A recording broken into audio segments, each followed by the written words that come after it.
Bonjour, je m'appelle Frédéric, je suis originaire de Marseille et j'ai été candidat 3 saisons, la saison 5, 8 et 10 de Pékin Express. Je suis là pour répondre à une interview pour le campus de Bordeaux.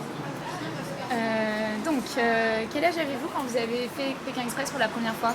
La première fois, donc, le tournage était en 2009, il y a de ça donc 6 ans et j'avais 40 ans. D'accord. Avec qui avez-vous fait cette expérience La première saison, donc la saison 5, je l'ai fait avec Jessica, c'était la saison 8, en tant que couple, et comme séparés, parce qu'entre-temps, nous nous sommes séparés, et on a fait une deuxième saison ensemble. Et la dernière saison, ça a été avec Chantal, que j'ai fait en couple.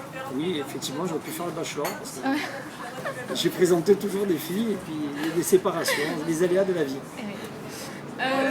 Qu'est-ce qui vous a donné envie de faire cette aventure?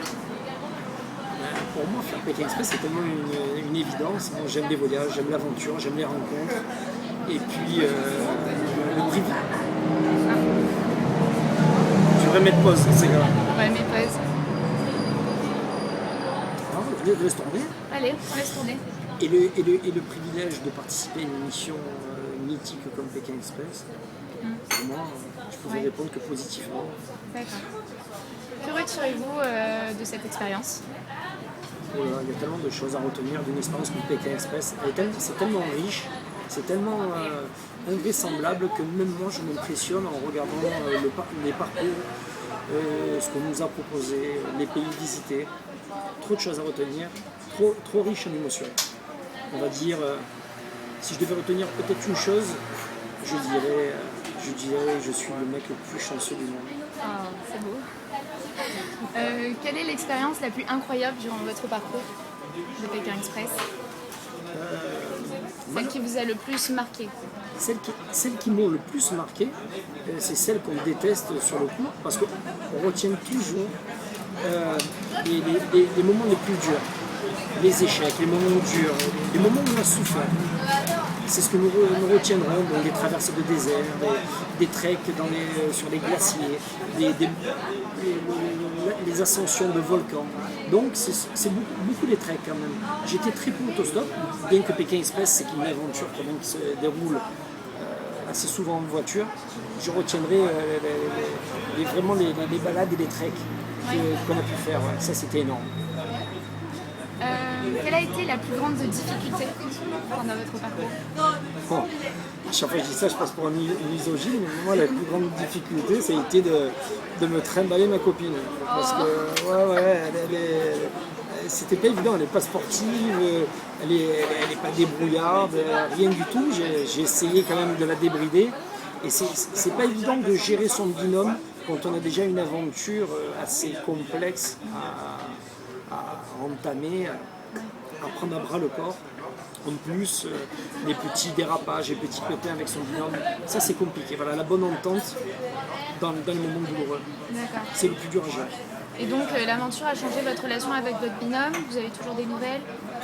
Pour les binômes, c'est passé de fiancé à plus rien. Et mon deuxième binôme, c'était assez dur. C'est très dur. C'est très dur. Mais c'est toujours pareil, quand on est compétiteur, c'est très dur dans la défaite. Quand on gagne, rien de plus facile.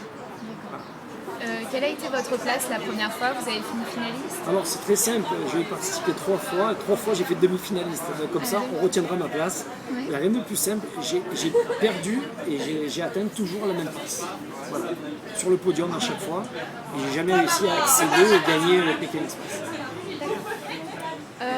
En 3 mots, Pékin Express, c'est? Pékin Express, c'est l'aventure. Pékin Express, c'est une fabuleuse histoire. Pékin Express, c'est un rêve. Voilà. Seriez-vous prêt à refaire l'aventure une 4e fois et peut-être accéder à la finale et gagner? Je crois que non, 4e, ouais. Je pense que si je devais faire Pékin Express pour la 4e fois, il y a des gens qui me jetteraient des tomates parce qu'ils en ont marre de me voir à la télé. Et puis il faut laisser la place aux autres. Mais oui, effectivement, si on m'appelle, bien évidemment, je le referai. Mais j'aimerais bien que ça soit quelqu'un qui est sélectionné, qui désirerait le faire avec Fred de Pékin Express. Ça me flatterait. Je ne voudrais pas qu'on me rappelle à moi, mais plutôt que ce soit quelqu'un qui soit choisi qui m'appellerait. Ça serait une grande fierté. Et des conseils pour les participants, pour les cageurs? Mais le seul conseil que je peux donner, c'est que c'est jamais fini. On peut être dernier en fin de journée et le lendemain repasser premier. Parce qu'une aventure comme ça sur une longue distance, c'est des destins autant différents qu'il va y avoir de participants. Donc il ne faut rien lâcher. Parce que c'est pas parce que nous sommes premiers un jour que nous sommes premiers toujours.